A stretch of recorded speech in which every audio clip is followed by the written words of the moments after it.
Türkiye Cumhuriyeti'nin kuruluşu, bu kadim coğrafyanın yüzyıllardır süregelen ve dünden bugüne etkisini hissettiren önemli bir sorunla, farklı inanç ve yorumlara sahip grupların devletle ilişkisiyle başından itibaren sınanmıştır.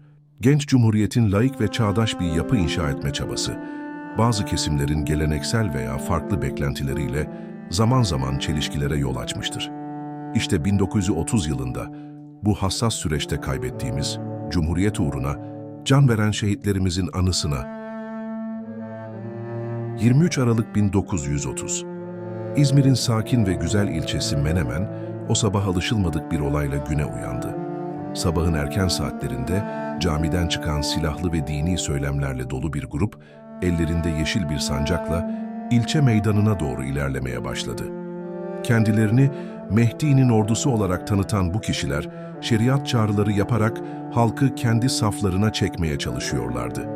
Bu beklenmedik ve ürkütücü manzara, Menemen'in huzurlu atmosferini bir anda bozdu ve Cumhuriyet'in genç temellerini sarsan bir olayın fitilini ateşledi. O gün Menemen'de görev yapan Asteğmen Mustafa Fehmi Kubilay, sadece bir yedek subay değil, aynı zamanda genç ve idealist bir Cumhuriyet öğretmeniydi. Manisa'nın Kozluçay köyünde doğan Kubilay, öğretmenlik mesleğini büyük bir özveriyle yapıyordu. Laik ve çağdaş Türkiye Cumhuriyeti'nin ideallerine yürekten bağlıydı.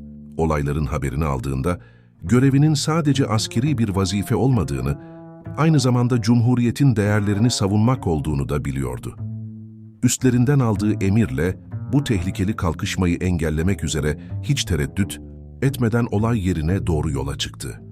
İlçe meydanına ulaştığında Kubilay, şeriat sloganları atan ve ellerinde silahlarla dolaşan isyancılarla karşılaştı. Grubun lideri, dini fanatizmi körükleyen bir üslupla kalabalığa hitap ediyor, Cumhuriyet rejimini hedef alıyordu. Kubilay, yalnız olmasına rağmen büyük bir cesaretle isyancıların karşısına dikildi. Onlara yasa dışı davrandıklarını, halkı yanlış yönlendirdiklerini ve Cumhuriyet'in yasalarına uymaları gerektiğini söyledi. Ancak isyancıların gözleri öfke ve fanatizmle kararmıştı. Kubilay'ın barışçıl uyarıları karşılık bulmadı.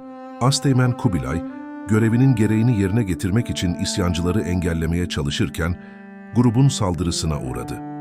Silahlı ve sayıca üstün olan isyancılar genç öğretmeni acımasızca darp ettiler. İlk saldırıdan yaralı kurtulan Kubilay, kaçmaya çalışsa da isyancılar onu yakaladılar. Yardımına koşan iki cesur bekçi, Hasan ve Şevki de aynı vahşete maruz kaldı ve onlar da şehit edildiler. Rivayetlere göre Kubilay'ın başı kesilerek bir sopanın ucuna takıldı ve meydanda dolaştırıldı. Bu vahşet, Cumhuriyet'e ve onun değerlerine yapılan acımasız bir saldırının simgesi oldu. Kubilay ve bekçilerin hunharca şehit edilmesi tüm Türkiye'de derin bir üzüntü ve öfkeye yol açtı. Cumhuriyet'in savunucularına yönelik bu vahşi saldırı, milletin vicdanında derin yaralar açtı. Hükümetin talimatıyla Türk ordusu derhal harekete geçti. Menemen ve çevresinde sıkı yönetim ilan edildi. Olaylara karışan tüm isyancılar kısa sürede yakalanarak adalete teslim edildi. Ordu, Cumhuriyet'in otoritesini ve laik düzeni koruma konusundaki kararlılığını net bir şekilde gösterdi. Menemen'deki bu vahim olay, Gazi Mustafa Kemal Atatürk'ü derinden etkiledi ve büyük bir öfkeye sevk etti. Genç Cumhuriyet'in kazanımlarına ve laik temellerine yönelik bu gerici kalkışma karşısında son derece sert bir tutum sergiledi. Atatürk'ün olayın ardından söylediği tarihi sözler, Cumhuriyeti koruma konusundaki kararlılığının en açık ifadesiydi. Gerekirse Menemen'i de yakarız ama Cumhuriyeti asla çiğnetmeyiz.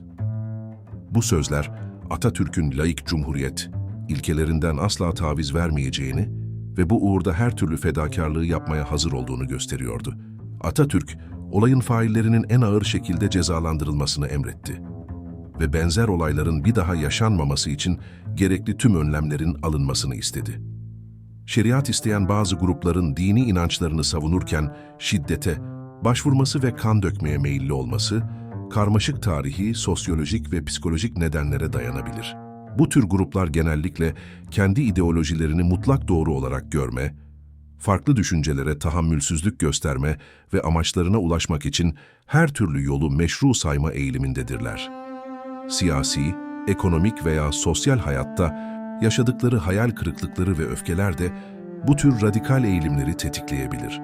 Ancak bu tür şiddet eylemlerinin İslam dininin barış, adalet ve hoşgörü gibi temel ilkeleriyle çeliştiği ve Müslümanların büyük çoğunluğu tarafından da tasvip edilmediği unutulmamalıdır. Menemen olaylarının failleri sıkı yönetim mahkemelerinde yargılandılar. Yapılan titiz soruşturmalar ve yargılamalar sonucunda suça karışanlar tespit edildi. Olayın baş sorumluları ve Asteğmen Kubilay ile bekçilerin katilleri idam cezasına çarptırıldılar. Diğer sanıklar ise suça iştirak derecelerine göre çeşitli hapis cezalarına mahkum edildiler.